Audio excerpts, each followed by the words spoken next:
our first stop, our first destination on our coffee tour today is South America.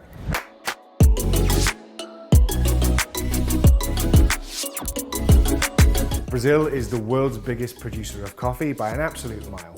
The flavour is massively affected by how high it's grown.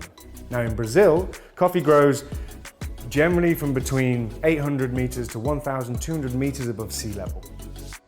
What that gives you as a flavour is it gives you a lot of sweetness, a lot of chocolatey sweetness, a lot of sugary sweetness. What it gives you less of is acidity.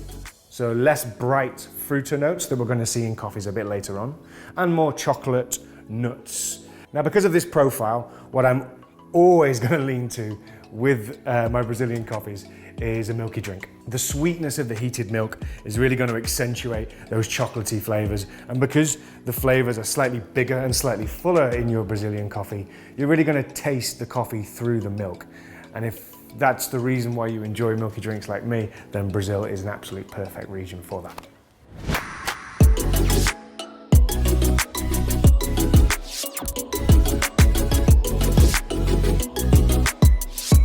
So this is our Brazilian single origin in a flat white that I've just made. It's bang on, exactly what I wanted. The natural profile of the Brazilian coffee, that chocolate, that nuttiness, really lends itself perfectly to really sweet, well-textured milk. So if you really want a nice strong coffee to taste through the milk, Brazil's your one. So, moving on from Brazil, we're going to hop over to the other side of South America and go to one of my favourite coffee growing regions, and that is Colombia. If you remember what we said with Brazil, Brazil has lots of body and texture and sweetness in the coffee. Well, Colombia has that too.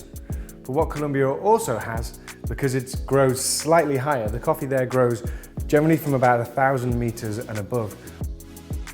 What you get is a little bit more of that fruity acidity we were talking about. It's still going to work well with your espressos, it's still going to work well with your milky drinks.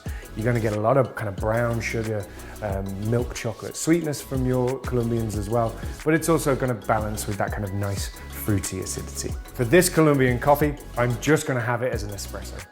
I want to taste the coffee exactly for what it is, and I'm really excited to do that. So a straight up espresso is what's going for me.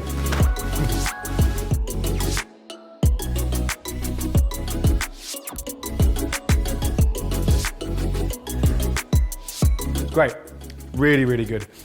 You can tell it's an incredibly high quality coffee.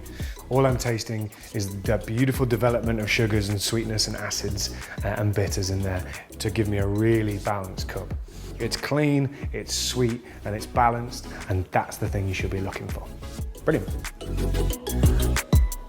So thank you all for watching. If you're going to become a coffee geek a bit like me, then please head to the DeLonghi Coffee Lounge, where there's tons of articles and brew methods and loads of information to start you on your journey in coffee.